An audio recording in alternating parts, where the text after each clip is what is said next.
Hi guys, it's Maddie, and today I wanted to talk about something. I recently, ever since getting to Tokyo to study abroad, I started reading The Castle by Kafka, and it messed me up. I don't know why, because I had read The Trial like 5 years ago. I read it a while ago, and I was super into it. I was like, wow. I was feeling all like mysterious reading it and whatnot, and I finished it, and I was like, that was epic. I finished it really quickly because I thought it was really good.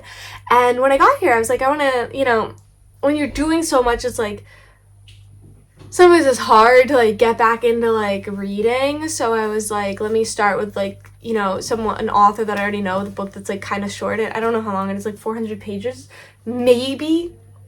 And I was reading it on my Kindle, so I don't know exactly like how many pages it was, because when you read on your Kindle, it's like if you minimize it, it becomes like a million pages, and if you or less pages, and if you make it big, it's like, Kindles are the best though. Kindles are so much better. I don't touch paper. I hate the sound of paper. I hate the feeling of paper.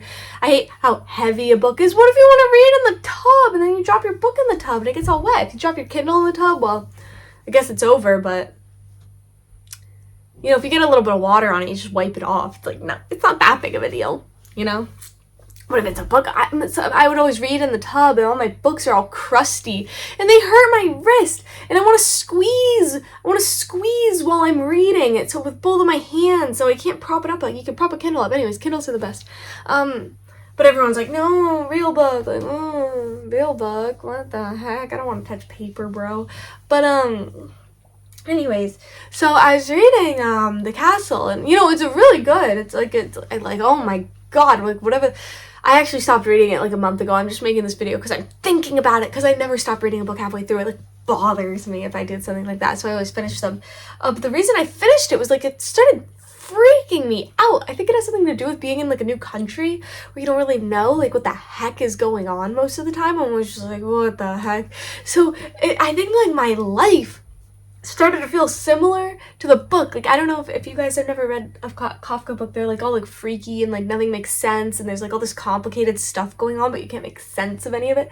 So in the castle, he's like, he gets hired. He comes from a faraway village to work in this town that has a castle in it, and he has to go to the castle to get the job done, but he just can't get there. Like, he's like, I need directions to the castle, and they're like, you may not go in there. And then he just tries to walk there, and he like can't get there for some reason, and then like everyone's like stopping him, and then like people are like, he gets a letter, and they're like, I'm so glad you started to work here, and then everyone's like, that letter is not professional, it is personal. He had to write that to be congenial, or whatever. It's like, what the heck? So it's like just really confusing. Like, it's like this weird, like, surreal feeling, you know what I mean?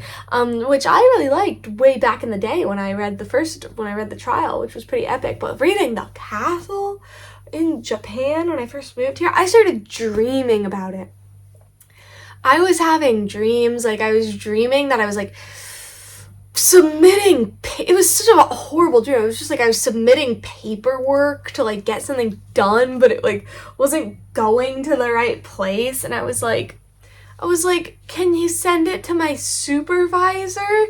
They were like, it's been sent, you'll be notified. And then I'm like never notified. It was such a bad dream, and I would read it every day while I was on the train. And I don't know if you've ever been on the train here, but like there's so many people on it, and it's just like, where's everybody going? And everything's so complicated, and the train guys are always like running around doing like random stuff, I feel like. So it was like, it started to feel like while I was in it, like I started getting stressed out while I was reading it every day, and I was like, oh my god, can I keep reading this? The final straw, like I felt like it was making me feel weird. The final straw. This is why I stopped reading it. It was about a month ago. I was on the train going to school, and it's about a 50-minute train ride, 50-minute train ride to my school from my house.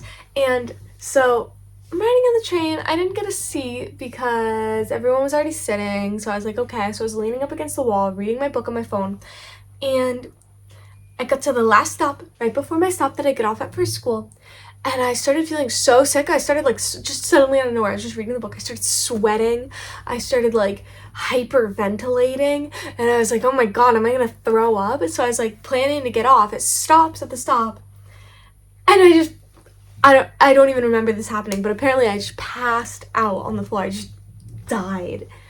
But this is the part that's crazy. When I woke up and there were all these like people looking down at me.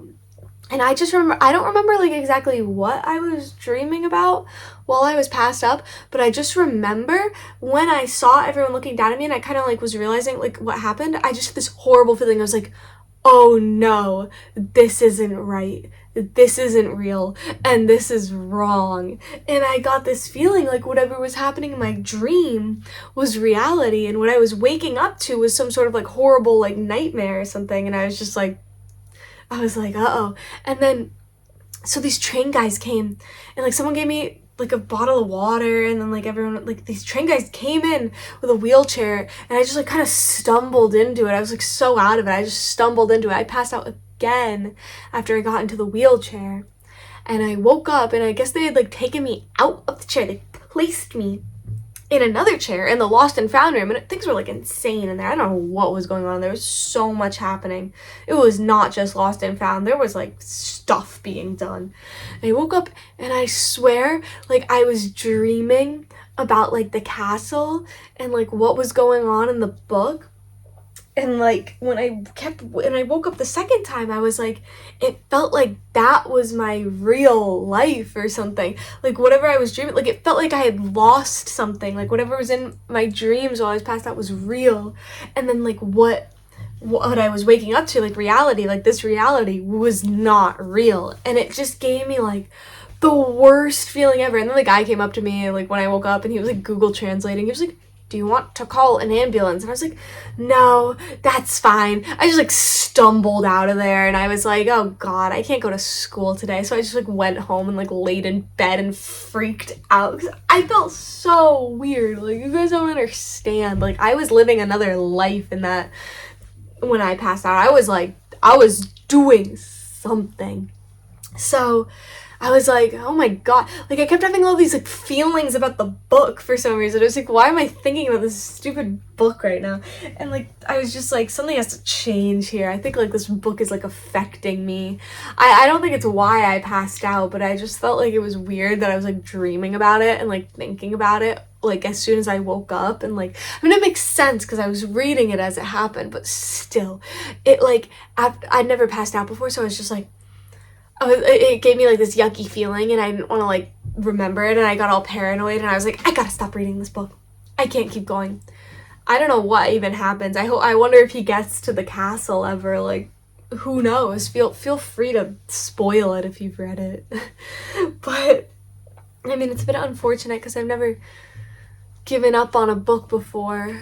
Or have I? I don't think I have, because usually I pick ones that I know I want to read, you know, that I, like, usually I think I'll like, and if I don't like them, I'll just work through it, like, because usually I've never read, like, a super long book that I hated, so it's, like, always been easy to finish them, but I've read some short ones that I've just been like, but, yeah, just, like, an interesting story, I don't know, because I guess it's sort of like a scary book. It's more like weird than like the other ones I read, which are more like realistic, way more realistic. But yeah. So anyways, that's what happened to me. Let me know if you guys ever had something similar happen, or what you think about this or anything. You can write it in the comments if you want. And if you liked this video, like it, and if you don't like it, dislike it, and if you liked it, subscribe, and if you didn't like it, I guess don't subscribe, but you still can if you want. It's up to you.